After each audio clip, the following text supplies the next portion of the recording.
In the evening, Norma could hardly find the strength to get to the computer and print out an essay for her son. The woman sighed heavily, thinking that she had to do everything herself again. Their son had sent his essay to his father to print out on a colour printer at his work, but Liam had simply forgotten about his son's request. And now Norma had to do it herself late at night. Liam had already gone to bed, and he was so lazy that he preferred to give her the password to his phone just to do nothing. While Norma was searching for her son's message, she accidentally noticed a correspondence between her husband and a woman, written down as accountant. At first, Norma didn't even realise who was the silly chicken they kept referring to, but she soon realised that it was about her. Her first impulse was to wake her husband and give him a row, but then her son came into the room to ask about the essay, and Norma decided she should not sort things out in front of the children. Besides, she was so tired today that she had no energy left.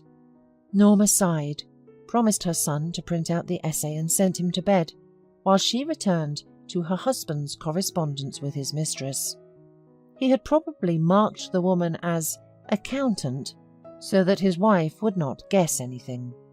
Norma read and became more and more horrified.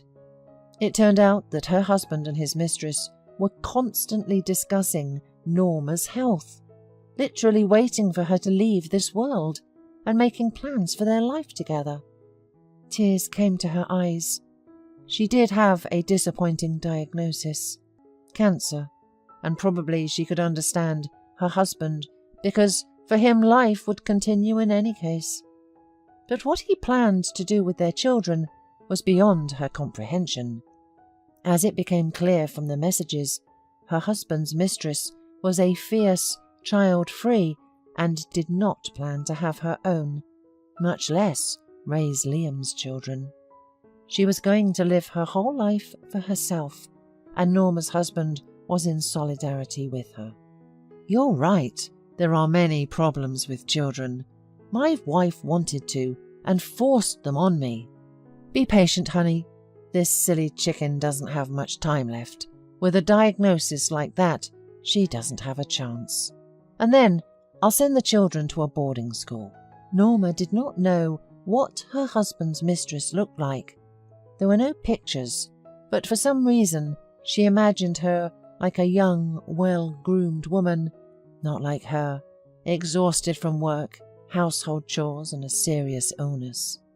When Norma found out about her diagnosis, she herself suggested that her husband find someone else, but he assured her of his love and said that he would go through it no matter what.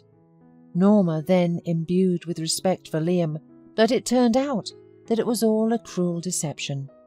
Norma did not sleep half the night, thinking about what to do with the revealed truth, and eventually she decided not to quarrel with her husband.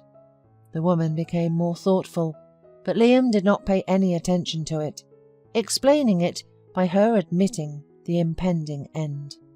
But Norma, on the contrary, decided to cope with the disease at any cost, at least for the children. To achieve this, she had to go to an expensive clinic for one more test and surgery. She had not enough money. All of her salary went to her children and running costs, and her husband, as she understood from the messages, just tricked her, and most of his fairly high salary was used to spend on his mistress. Norma was already thinking about a loan, but then her parents helped, who finally found a buyer for their summer house. The woman was happy because she had a chance to survive. Her parents sent her to the best clinic, where immediately after the examination it became clear that Norma had no cancer. Norma asked to double-check several times, and she never would have thought that she would cry when she heard such good news. Although she did need a little scheduled surgery, it was like a miracle, as if God had heard her prayers. The woman wept with happiness, realizing that now no one would be able to put her children in a boarding school. But she decided to teach her shameless husband a lesson. Before the surgery, the woman told Liam that her diagnosis was confirmed and she only had days to live, and to avoid her family seeing her suffering, she decided to move to a hospice. "Is there no hope of recovery at all?" asked Liam with ill-concealed joy. Norma nodded sadly, saying that this was definitely the end. Having forbidden him to visit her at the hospice, the woman quietly went to the hospital. After surgery, Norma went to a good sanatorium, where she underwent a course of rehabilitation therapy. The woman was enjoying her days in the sanatorium, but at the same time, she did not forget to monitor the correspondence of her husband with his mistress. If only he had known what a mistake it was to give his phone to his wife and ask her to print out that essay. He would have done everything himself. But it was too late to change anything. Meanwhile, the impudent couple were already preparing for Norma's imminent death. Almost every day, they were discussing how they would redesign the apartment, make a large dressing room out of the son's room. And the brazen mistress had already found a suitable boarding school for the children, and Liam was truly grateful to her for that. "What would I do without you, honey?" wrote Liam to his mistress. "Really, what would you do, hubby?" grinned Norma. "Lessons with the kids, I guess."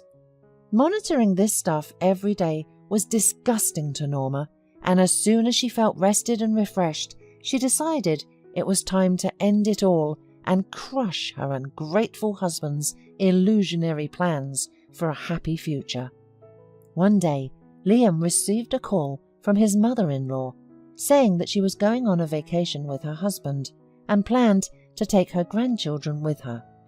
As soon as the children left, Liam wrote to his mistress that he had got rid of the annoying kids and prepared a romantic evening for her at their future family nest. Liam himself went to pick up his lady of the heart in a cab, so that together with her he could step into a new life. Judging by how hard he was breathing when he opened the door, he probably even carried her in his arms into the apartment. "Soon everything will be ours," he whispered in a rush of passion, and then began tearing off her clothes. The couple headed into the living room, where there was a comfortable couch. Liam turned on the light and froze. His wife and father-in-law were sitting at the table. "Surprise," said Norma cheerfully, noting with pleasure the frightened and stunned look her husband had at that moment. "What does it all mean? Who are you?" asked Liam's mistress confusedly. Norma shifted her gaze to her rival and almost laughed. A skinny woman with a thick layer of makeup on her face, she was so silly that she did not even understand what had happened. Norma did not expect her husband to exchange her for such a woman. The mistress kept demanding explanations, but Liam only shielded her with himself, muttering something inaudible.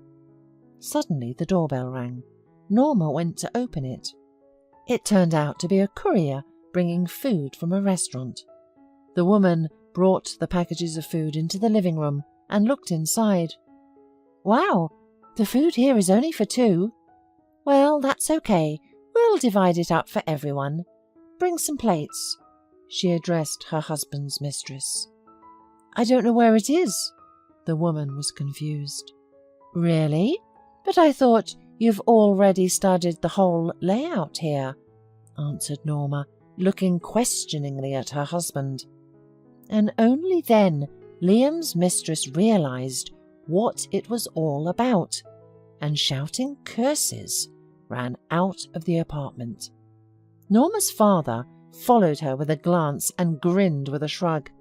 Liam tried to justify himself, but Norma immediately stopped him and made it clear that she had been aware of this whole sordid story for a long time and didn't need any explanation.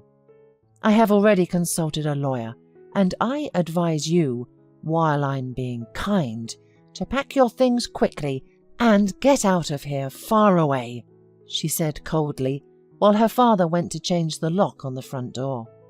Afterward, Norma spent 3 wonderful days outside with her parents and children. Of course she was hurt and uncomfortable, but the revenge was a little comforting. The children, hearing that their father would no longer live with them, were not upset at all, for he had not paid much attention to them before. Norma stayed to live with the children in their apartment, and Liam had to look for a new place to live and pay high alimony. Upon learning all this, his mistress left him at once. For a long time, Liam accused his wife of cheating and destroying the family over a trifle. According to his version, he was stressed because of his wife's imaginary illness, and this justified him. Liam also accused his former mistress of lying and being mercenary, and so it turned out that everyone around him, except for him, were all calculating liars. How is it possible to trust women and have new relationships after that? He wondered, sitting in his rented room. But all he heard in response was silence.